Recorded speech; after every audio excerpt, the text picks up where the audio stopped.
Shri Ram fertilisers and chemicals एवं department of fertilisers, ministry of chemical and fertilisers, government of India के संयुक्त तत्वावधान में रेडियो तरंग प्रस्तुत करता है हमारी अनूठी श्रृंखला हमारी शान भारतीय किसान। यह कार्यक्रम आप सुन रहे हैं रेडियो तरंग 90.0 FM रामलाल आनंद महाविद्यालय दिल्ली विश्वविद्यालय के अपने सामुदायिक रेडियो पर। हमारा आज का विषय है कृषि के लिए सरकारी योजनाएं और हमारे आज के विशेषज्ञ हैं डॉक्टर सीताराम बिश्नोई और मैं हूं आपकी दोस्त खुशी। स्वागत करती हूं आप सबका हमारे स्पॉन्सर्ड कार्यक्रम हमारी शान भारतीय किसान में, जिसमें आज हम जानेंगे कृषि के लिए सरकारी योजनाओं के बारे में। भारत में कृषि क्षेत्र को सुदृढ़ करने और किसानों की आर्थिक स्थिति सुधारने के लिए सरकार ने कई योजनाएं लागू की हैं। ये योजनाएं किसानों को तकनीकी सहायता, वित्तीय सहायता और कृषि में नई तकनीकों का उपयोग करने के लिए प्रोत्साहित करती हैं। इनमें से कुछ प्रमुख योजनाएं हैं: प्रधानमंत्री किसान सम्मान निधि, प्रधानमंत्री फसल बीमा योजना, कृषि सिंचाई योजना, कृषि मशीनरी सब्सिडी योजना, राष्ट्रीय कृषि विकास योजना, मृदा स्वास्थ्य कार्ड योजना इत्यादि। और इन्हीं योजनाओं पर विस्तार से चर्चा करने के लिए आज हमारे साथ जुड़े हैं डॉक्टर SR बिश्नोई, साइंटिस्ट, कृषि प्रसार, भारतीय कृषि अनुसंधान संस्थान, पूसा, नई दिल्ली से। सर, आपका बहुत बहुत स्वागत है। सर, जैसा कि आज हम बात कर रहे हैं सरकारी योजनाओं के बारे में, तो सरकारी योजनाएं क्या हैं और इनका क्या महत्व है और किसान भाई इससे क्या फायदा ले सकते हैं? सबसे पहले सभी श्रोताओं को मेरा नमस्कार।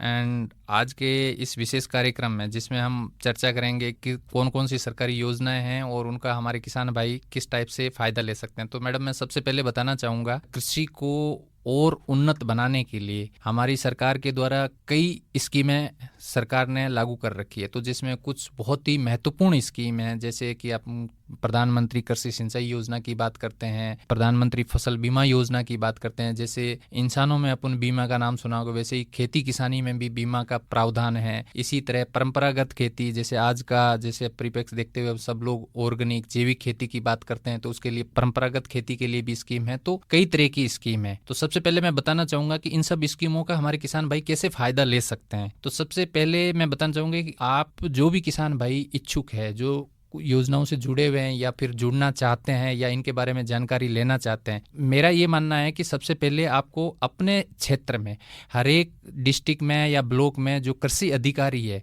जिसको एग्रीकल्चर ऑफिसर भी बोलते हैं, असिस्टेंट एग्रीकल्चर ऑफिसर जो भी है, उनके थ्रू आप संपर्क कर सकते हैं। हर एक योजना से जुड़ने के लिए आपको कुछ डॉक्यूमेंट्स की ज़रूरत होती है, कुछ आपके भूमि के प्रमाण पत्र की, आधार कार्ड की। तो जो जो कागजात चाहिए होते हैं उनकी जानकारी आप कृषि अधिकारी से और या फिर अपने कृषि विज्ञान केंद्र से में भी आपको जानकारी ये प्रदान कर दी जाएगी। इसी तरह आत्मा का यूनिट है या आपके पास में जो भी कृषि का संस्थान है उसमें आप कांटेक्ट कर सकते हैं, या अपने स्टेट गवर्नमेंट के अंदर जो कृषि अधिकारी या जो भी है उनसे आप संपर्क करके कौन कौन से डॉक्यूमेंट आपको चाहिए और उस स्कीम में जुड़ने के लिए आप कुछ स्कीमें ऐसी भी है कि जो हमारे लघु एंड सीमांत किसानों के लिए, तो उनके लिए एक लिमिट होता है कि आपके पास इतना ज़मीन होना चाहिए, जो स्मॉल फार्मर, मीडियम फार्मर के लिए है। तो क्या आप उस स्कीम की योग्यता में आते हैं कि नहीं आते, ये चीज़ें पहले पता कर लेना चाहिए।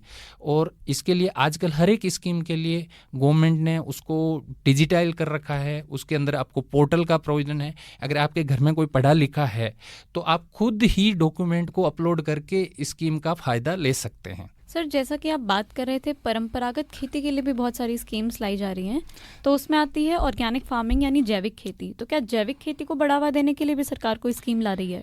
बिल्कुल ला नहीं रहे मैडम, हमारे यहाँ पे 2015 से एक स्कीम चल रही है, परंपरागत कृषि विकास योजना। पूरी स्कीम का नाम है परंपरागत कृषि विकास योजना। ये 2015 में लॉन्च हुई थी। और इस स्कीम के तहत होता क्या है, आजकल की जनरेशन अपन जैविक उत्पाद और जैविक खेती प्रचलन कुछ ज़्यादा ही बढ़ गया है, चाहे स्वास्थ्य कारणों से हो या चाहे दूसरे कारणों से हो। जी सर। तो वैज्ञानिक तरीके से जैविक खेती को कैसे किया जाए और इस खेती को बढ़ावा कैसे दिया जाए, करना तो जैविक खेती किसानों का काम है, हमने किसान भाई इसमें करेंगे, पर इसके लिए गवर्नमेंट की तरफ से भी प्रोत्साहन और प्रावधान किया गया है कि इसको कैसे किया जाए। तो जैसा कि परंपरागत कृषि विकास योजना की बात करते हैं, ये 2015 में ये स्कीम आई थी। इसके तहत 10,000 क्लस्टर बनाए गए थे। हर एक ऐसा प्रोविजन था कि हर एक डिस्ट्रिक्ट में एक डेमोन्स्ट्रेशन यूनिट हो, ताकि उस यूनिट से जो दूसरे किसान भाई जो करना चाह रहे हैं परंपरागत खेती, तो उनको एक जैसे अपन कहते हैं ना लर्निंग बाय डूइंग, तो उसको देख के seeing by doing, learning by doing, तो उसको देख के उनको एक प्रोत्साहन मिले और कुछ उसमें वित्तीय सहायता का भी प्रावधान है। तो जैसे 2017-18 के आंकड़े की बात करते हैं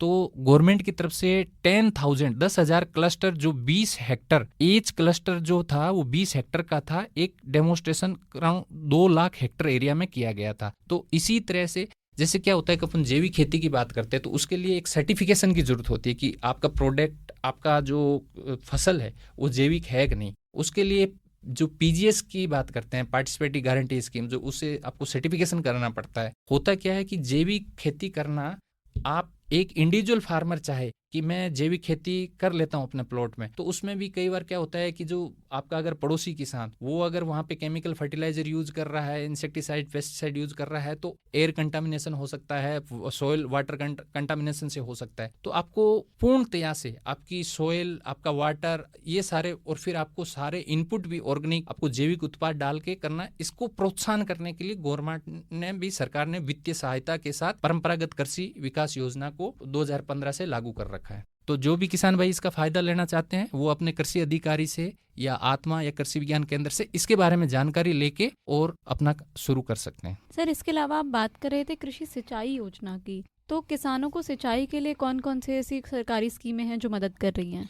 बिल्कुल मैम, इसी जैसे अभी अपन बात कर रहे थे परंपरागत कृषि विकास योजना की, ये भी 2015 में लॉन्च हुई थी। इसी तरह प्रधानमंत्री कृषि सिंचाई योजना, जो अपन इरिगेशन की बात करते हैं, सिंचाई की, जैसे अभी सबसे जो स्केयर कमोडिटी है, जिसकी सबसे मतलब हर जगह अपन कमी महसूस कर रहे हैं, अपन न्यूज में सुन रहे हैं कि पानी की समस्या सब जगह से आ रही है। तो अपने जो गवर्नमेंट है तो उनका एक 2015 के अंदर एक स्कीम लॉन्च की, प्रधानमंत्री कृषि सिंचाई योजना, और उसका जो मेन मोटो था वो था हर खेत को पानी, और हर पर क्रॉप मोर ड्रॉप। पानी को कैसे हम एफिशिएंटली यूज कर सकें और हर खेत को पानी कैसे मिले। तो इसके लिए उन्होंने जो जल संचय है, जल सिंचाई, माइक्रो इरिगेशन की योजना, पर ड्रॉप मोर क्रॉप, इस टाइप के एक योजना शुरू की। तो इसके अंदर जब माइक्रो इरिगेशन की बात करते हैं तो अपन जैसे ड्रिप आ गया, स्प्रिंकलर आ गया, जिन एरिया में जो लोग फ्लडिंग सिंपल बिना माइक्रो इरिगेशन के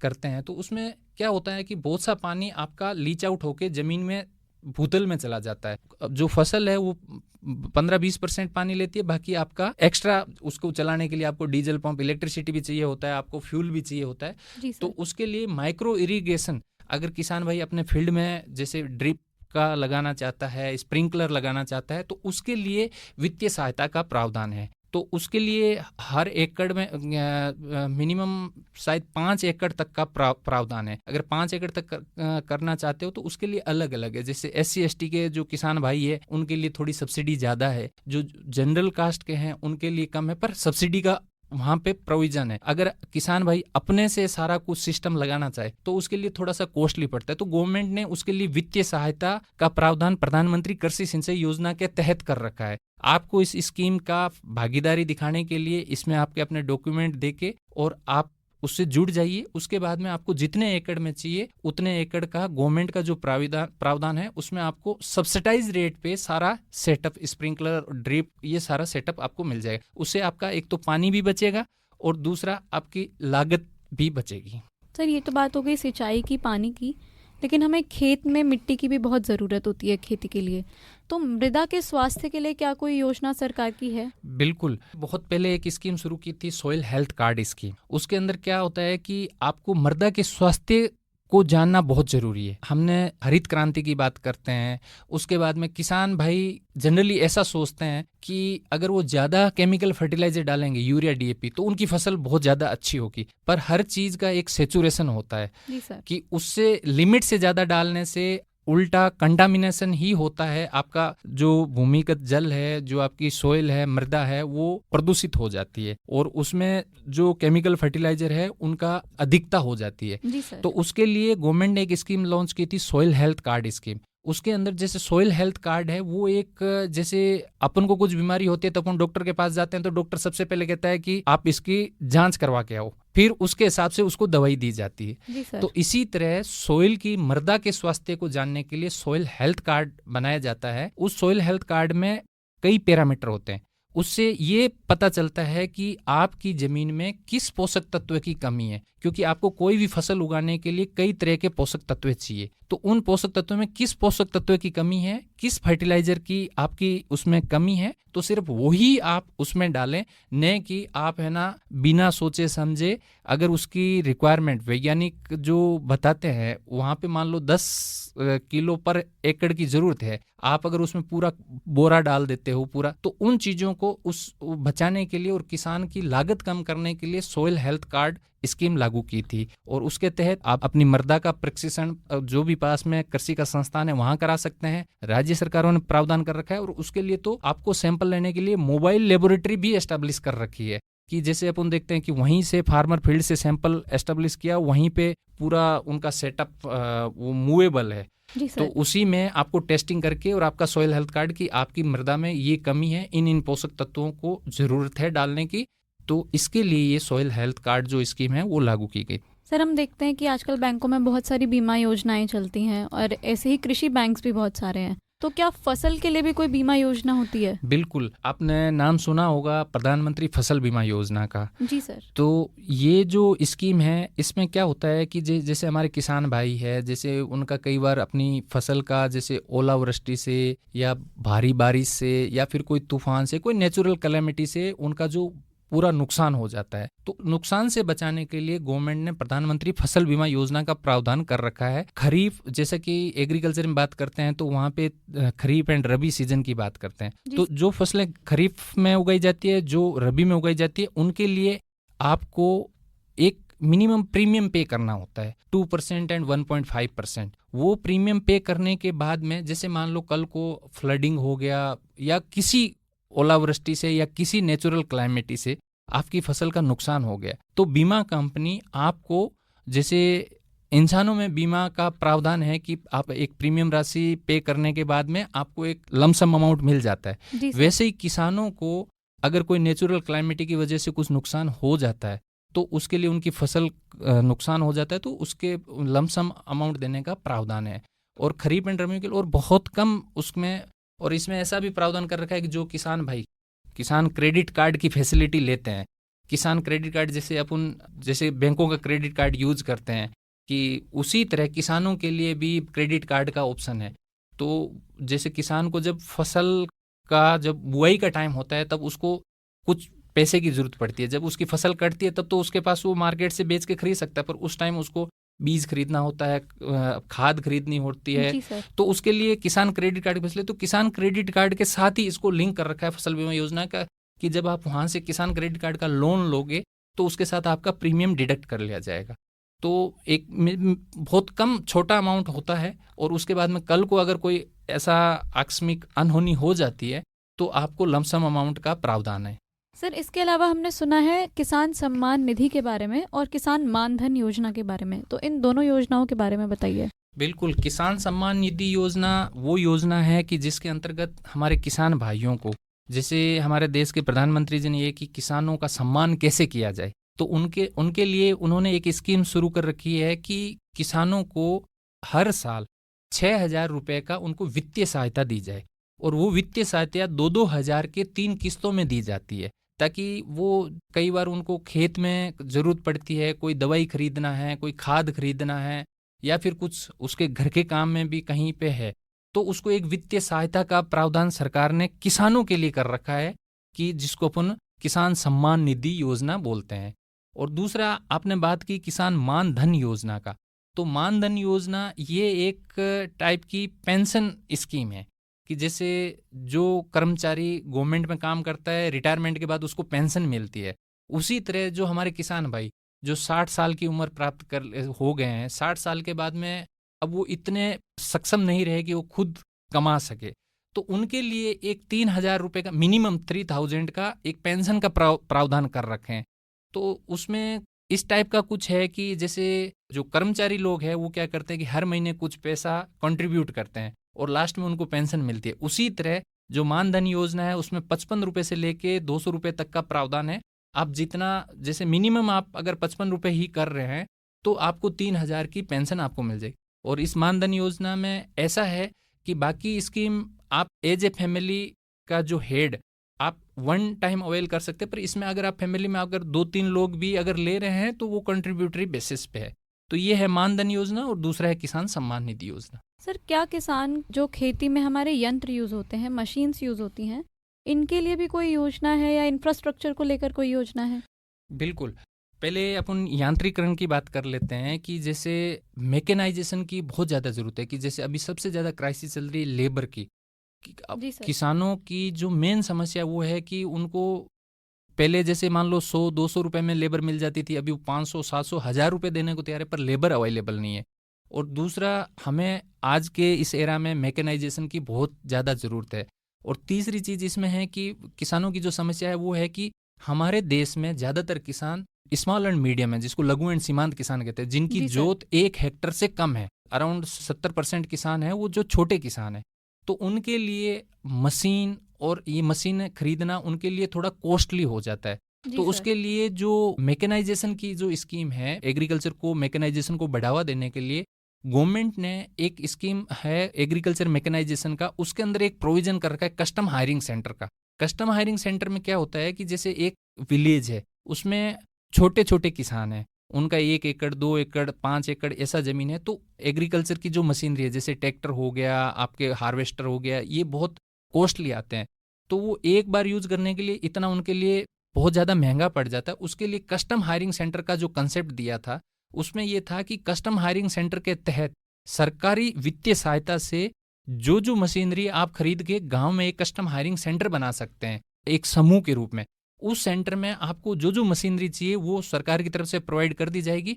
अब आप उनको अपने काम के लिए, जैसे किसी को हार्वेस्टर यूज़ करना है, किसी को अगर सीड ड्रिल यूज़ करना है, किसी को अगर आप ट्रैक्टर यूज़ करना है, तो उनका जो मेंटेनेंस और वो गांव वालों के द्वारा ही मैनेज करके, एफपीओ के थ्रू या सेल्फ हेल्प ग्रुप के थ्रू वो उनको मैनेज करके कर सकते हैं। तो ये तो हो गया कस्टम हायरिंग सेंटर का। दूसरा, आपने पूछा कि एग्रीकल्चर इंफ्रास्ट्रक्चर डेवलपमेंट के लिए क्या कोई स्कीम या योजना है क्या? जी सर। तो जैसा कि मैं आपको बताता हूँ कि जो किसान भाई सब्जियां उगाते हैं, आलू, प्याज, टमाटर, तो उनको कई बार क्या होता है कि जब उनकी फसल का हार्वेस्टिंग होता है, उस टाइम मार्केट में प्राइस बहुत कम रहती है, और कुछ समय के बाद में जब अच्छा दाम मिल जाता है, तो हमारे किसान भाई इस चीज़ के लिए मजबूर ना हो, क्योंकि ये सारी पेरिसेबल कमोडिटी है, इनको अपन ज़्यादा दिन रख नहीं सकते, तो इनको तुरंत आपको मंडी ले जाना पड़ेगा। अगर आप रखोगे तो आपके लिए कुछ इंफ्रास्ट्रक्चर, कुछ फैसिलिटी होनी चाहिए। तो उसके लिए सरकार ने एग्रीकल्चर इंफ्रास्ट्रक्चर फंड के नाम से एक प्रावधान कर रखा है। तो उसके अंतर्गत ऐसा प्रोविजन है कि आप वहाँ पे वेयर हाउस बना सकते हैं, आप कोल्ड स्टोरेज बना सकते हैं। तो जैसे मान लो कुछ सब्जियां हैं, कुछ इस टाइप की फसलें हैं कि जो खराब हो जाती है, और अभी मार्केट में उसका अगर मान लो सही से रेट नहीं मिल रहा है, तो आप उसको एक नॉमिनल चार्ज के साथ अपने वेयर हाउस में रखवा सकते हैं, कोल्ड स्टोरेज में रखवा सकते हैं, और जब आपको लगे कि अब सही दाम मिल सकता है, उस टाइम आप बेच सकते हैं। तो उसमें अगर कोई किसान अपने लेवल पे भी करना चाहे तो उसके लिए सब्सिडी का प्रोविजन है कि अगर वो बड़ा वेयर हाउस बनाना चाहता है, कोल्ड स्टोरेज बनाना चाहता है, या किसानों का समूह बनाना चाहता है, उसके लिए वित्तीय सहायता का प्रावधान है, उसमें सब्सिडी का ऑप्शन है। सर, कार्यक्रम के अंत में जाते जाते आप हमारे किसान भाइयों को क्या सलाह देना चाहेंगे कि कैसे वे सरकारी योजनाओं के लिए जागरूक रह सकते हैं? मैं यही बताना चाहूँगा कि जो भी किसान भाई, जो हमारे प्रोग्रेसिव फार्मर है, जो उन्नत किसान है, वो तो जो सोशल मीडिया या फिर आईसीटी टूल के थ्रू उन चीज़ों के बारे में अपडेट रहते ही हैं। जो किसान भाई नहीं जानकारी उन तक पहुँच पाती है, उनके लिए मेरा ये मानना है कि आप मिनिस्ट्री की साइट या अपने कृषि विज्ञान केंद्र में, अगर हो सके तो 2-3 महीने में एक बार, अगर आपका कृषि विज्ञान केंद्र आपके डिस्ट्रिक्ट में है, आपके वहाँ पे आत्मा की यूनिट है, आपके वहाँ पे स्टेट एग्रीकल्चर ऑफिसर है, तो आपको ज़रूरत है नहीं है, पर जो भी नई जानकारी, वैसे वो अवेयरनेस कैंप और चलाते रहते हैं, तो आप अपना अगर मान लो रजिस्टर भी, नंबर भी वहाँ रजिस्टर करा दिया कि भाई आप हमें जो न्यू जानकारी है, और आजकल तो हर एक जो भी नई स्कीम आ रही है, योजनाएं आ रही है, यूट्यूब के माध्यम से, व्हाट्सएप के माध्यम से और सोशल मीडिया ऐप के थ्रू हम ज़्यादा से ज़्यादा किसानों को पहुँचाने की कोशिश करते हैं। कृषि के लिए सरकारी योजनाओं पर इतनी महत्वपूर्ण जानकारी देने के लिए आपका बहुत बहुत धन्यवाद सर। अभी आपने सुना कृषि के लिए सरकारी योजनाओं से संबंधित हमारा एक खास कार्यक्रम। अभी आप सुन रहे थे हमारी अनूठी श्रृंखला हमारी शान भारतीय किसान, जिसके प्रायोजक हैं Shri Ram fertilisers and chemicals एवं department of fertilisers, ministry of chemical and fertilisers, government of India, और इसके प्रस्तुत करता है रेडियो तरंग 90.0 FM। हम उम्मीद करते हैं कि आपको हमारी आज की कड़ी जरूर पसंद आई होगी। यदि आपका कोई भी सवाल या सुझाव है तो आप हमें लिखकर भेज सकते हैं। हमारी ईमेल आईडी है radiotarang@rla.du.ac.in, या आप हमें फेसबुक पर भी मैसेज कर सकते हैं तरंग 90.0 FM पर। हमारे आज के कार्यक्रम की संचालक हैं श्रुति और कार्यक्रम का संपादन किया है फरजीन सुल्तान ने, और इस कार्यक्रम के मार्गदर्शक हैं प्रोफेसर राकेश कुमार।